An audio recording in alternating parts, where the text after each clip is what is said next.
Okay friends, ఈరోజైతే ఈ వీడియోలో మనం తేనె గురించి, అలాగే మా గ్రామంలో ఏ విధంగా దొరుకుతుంది, దీన్ని సంపాదించడానికి ఎంత టైం పడుతుంది, అలాగే ఎన్ని కష్టాలు పడాలి, ఇలాంటి విషయాల గురించి అయితే ఈరోజు మనం ఈ వీడియోలో అయితే మాట్లాడుకునే ప్రయత్నం చేద్దాం. ఖచ్చితంగా ఈ వీడియో మీకు చాలా అంటే చాలా బాగా నచ్చుతుంది. తప్పకుండా చివరి వరకు చూసే ప్రయత్నం అయితే చేయండి. నచ్చితే ఒక లైక్ చేయండి, అలాగే ఛానల్ని అయితే తప్పకుండా సబ్స్క్రైబ్ చేసుకోండి. ప్లీజ్ అండి, మనం సారీ 1000 సబ్స్క్రైబర్స్కి అయితే దగ్గరలో ఉన్నాం. అలాగే మీకు నచ్చితే మీ కుటుంబ సభ్యులు కూడా షేర్ చేయండి. ఓకే ఫ్రెండ్స్, ఇంకా మనం ఏమాత్రం లేట్ చేయకుండా మనం ఈ వీడియోలోకి వెళ్ళిపోదాం. అలాగే తేనె గురించి అయితే మాట్లాడేసుకుందాం. So friends, let's begin the video.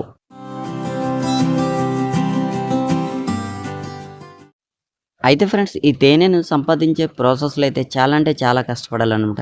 అయితే ఫ్రెండ్స్, ఇక్కడ తేనెను సేకరించిందైతే మా చుట్టుపక్కల ఉన్న అడవుల నుంచి, అంటే మా గ్రామంలో నలుమూలలు అంటే 4 పక్కల కూడా అడవులు ఉంటాయన్నమాట. అక్కడ నుంచి అయితే సేకరించడం జరిగింది. మాకు ఎంతో దూరం కాదు, ఒక ఒక 1000 మీటర్ల దూరంలో అయితే మాకు అడవి ఉందన్నమాట. మాకు దగ్గరలోనే ఉంటుందన్నమాట. అయితే ఫ్రెండ్స్, ఈ తేనెను సేకరించిందంటే మా అన్నయ్య వాళ్ళనమాట. మా చిన్నన్న అలాగే మా పెద్దన్న అనమాట. అయితే ఫ్రెండ్స్, ఈ తేనెను సేకరించేటప్పుడు ఏంటంటే చాలా రిస్క్ చేయాలి. ఎందుకంటే చెట్టు యొక్క హైట్ వచ్చేసి ఇంచుమించుగా ఒక 100 నుంచి 150 అడుగుల ఎత్తులో ఉంటాయన్నమాట. ఇంకా ఎక్కువ ఎత్తుండే చెట్లు కూడా ఉంటాయి. ఒక్కొక్కసారి ఏంటంటే చివరన ఉంటాయన్నమాట అవి తీసేటప్పుడు కూడా తేనెటీగలు కుట్టడం కానీ ఇలాంటివి చేస్తుంటాయి. అయితే ఇక్కడ ఇంకొక రిస్క్ ఏంటంటే చాలా పెద్ద సమస్య. ఇదంతా తేనెని రాత్రులు తీస్తారు. పగలు కాకుండా రాత్రులు తీస్తారనమాట. అప్పుడు ఈగలు కుట్టవచ్చు, లేదంటే చెట్టు యొక్క పట్టునైతే మనం కోల్పోవచ్చు ఒక్కోసారి. ఎటువంటి సేఫ్టీ కూడా లేకుండా తీయడం జరుగుతుంది.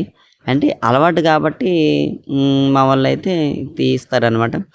అయితే ఫ్రెండ్స్, ఇక్కడ చూడటానికైతే చాలా తక్కువగా ఉంటుంది, కానీ ఇది వచ్చేసి ఇంచుమించుగా 8 నుంచి 10 కేజీల వరకు అయితే వచ్చిందనమాట. లాస్టు తీసిన తర్వాత. అయితే ఫ్రెండ్స్, మా అన్న వాళ్ళతో పాటు మా గ్రామంలోనే ఇంకొక 2, 3 టీములు ఉన్నాయన్నమాట. ఒక్కొక్కరు ఒక్కో దిక్కు వెళ్తారు. కొంతమందికైతే ఒకే రోజు 15 నుంచి 20 కేజీల వరకు తేనె కూడా దొరుకుతుంది. అంటే ఒకే తేనె పట్టులో చాలా ఎక్కువ ప్రాంతంలో అయితే ఎక్కువ సంఖ్యలో తేనె అనేది సేకరించబడుతుంది. ఒక్కోసారి తక్కువగా దొరుకుతుందన్నమాట. ఇంచుమించుగా ఒక లీటర్ వచ్చేసి, అంటే ఒక బాటిల్‌తో వచ్చేసి 600 ఉందన్నమాట. 600 వరకు అయితే అమ్మడం జరిగింది. అయితే ఈ తేనెంతా ఎప్పుడు మనకు అందుబాటులో ఉంటుందంటే స్ప్రింగ్ సీజన్‌లో అయితే మనకు అందుబాటులో ఉంటుందన్నమాట. ఈ సీజన్ అంటే ఎండాకాలం ఎండింగ్‌లో మా గ్రామాల్లో ఏంటంటే అడవుల్లో ఉన్న పూత అనేది ఎక్కువగా వస్తుందన్నమాట. ఆ పువ్వుల నుంచి ఈ తేనెనైతే సేకరించడం, తేనెటీగలు అవి పట్లుగా ఏర్పరచుకుంటాయన్నమాట. ఆ ప్రాసెస్ కూడా చాలా అంటే చాలా విరివిగా జరుగుతుంది. ఆహ్, ఒక చెట్టు గురించి వెళ్తే ఇంచుమించుగా చాలా చెట్లు దొరుకుతాయన్నమాట.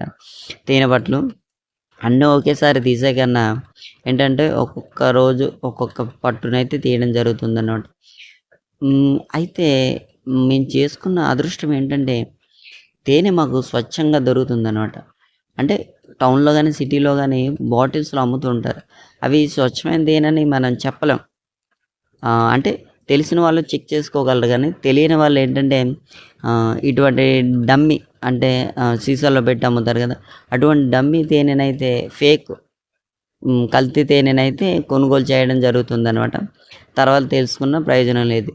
కానీ ఏంటంటే పల్లెటూరులో ఎక్కువ శాతం తేనెలను మనం కొనుక్కోవడం మంచిది. కొంతమందైతే తేనె కావాల్సినప్పుడు చెట్టు నుండే తీసేస్తారనమాట. ఇప్పుడు ఈ తేనె తెలిసిందే, అంటే ఈ తేనె తీశారని తెలిసిందో లేదో ఇంచుమించుగా నా ఫోన్‌కి అయితే నలుగురు మెసేజ్ చేయడం జరిగింది. ఒక్కొక్కళ్ళే వచ్చేసి 5 లీటర్లు అడుగుతున్నారనమాట.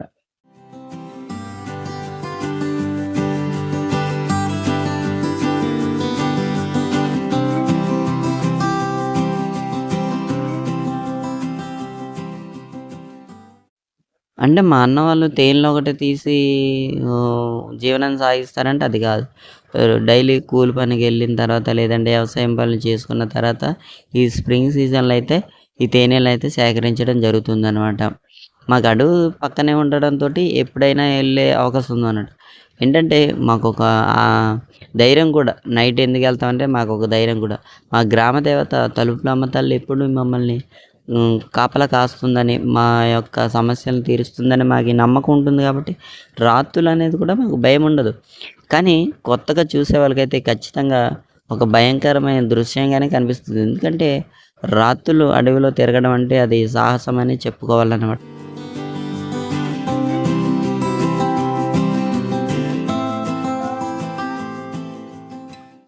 అయితే ఫ్రెండ్స్ తేనెల్లో కూడా కొన్ని రకాలున్నాయి. కర్ర తేనె అంటారు, బొర్ర తేనె అంటారు. అలాగే నార్మల్‌గా తేనె ఉంటది. నార్మల్ తేనె అంటే అది హైట్‌లో కడుతుందనమాట. చాలా ఎత్తులో కడుతుందనమాట తేనె. అలాగే బొర్ర తేనె అంటే బొర్రల్లో అంటే చెట్లు తొర్రలుంటాయి కదా! ఆటిల్లో కడతాయన్నమాట. అలాగే కర్ర తేనె అంటే కింద చిన్న చెట్లకి కర్రల్లో కన్నా కడతాయన్నమాట. కర్రగా ఆనుకొని. అంటే తాడి చెట్లు కావచ్చు, లేదంటే కొబ్బరి చెట్లలో గట్టా కడుతుంటదనమాట. ఇక్కడ తేనె ఎక్కడ కట్టిందని కాదు. ప్రతి తేనె కూడా చాలా అంటే చాలా మనకు ఉపయోగపడే విధంగానే ఉంటుంది. చాలా బెనిఫిట్స్ ఉన్నాయి ఇందులో తేనె.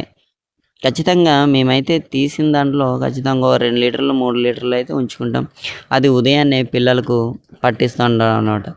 మాకు ఇదేంటంటే మాకు అడవి తల్లి ఇచ్చిన ఒక గొప్ప సంపద. ఆ అడవి తల్లికి ఎంత మేము కృతజ్ఞతలు చెప్పుకున్నా అది తక్కువనే అనుకుంటున్నానన్నమాట. అడవి తల్లి మాకు ఎన్నో సార్లు తిండి లేని సమయంలో అంటే మా నాన్న వాళ్ళు, మా తాతయ్య వాళ్ళు జీవనం సాగించే రోజుల్లో తిండి లేని సమయంలో దుంపలిచ్చింది, తేనెలిచ్చింది, ఆకులిచ్చింది. ఎన్నో ఇచ్చింది. ఇప్పటికి కూడా కట్టెలిస్తుంది మాకి మా అడవి తల్లి. అంత గొప్పది మా అడవి తల్లి. నిజంగా మేమేం పుణ్యం చేసుకున్నామో గానీ ఒక విలేజ్‌లో పుట్టి చాలా అంటే చాలా పుణ్యం చేసుకున్నాం. అడవి తల్లి మాకు ఫ్రీగా అన్నీ ఇస్తుంది. డబ్బు లేకపోయినా మేము బతకగలం. సో ఫ్రెండ్స్ ఈ వీడియో ఎలా అనిపించిందో అలాగే తేనెపై మీ అభిప్రాయాన్ని తప్పకుండా కామెంట్ బాక్స్‌లో అయితే తెలియచేయండి. వీడియో నచ్చితే లైక్ చేయండి. ఛానల్‌ని అయితే తప్పకుండా సబ్స్క్రైబ్ చేసుకోండి. సో ఫ్రెండ్స్ జై హింద్. జై భారత్.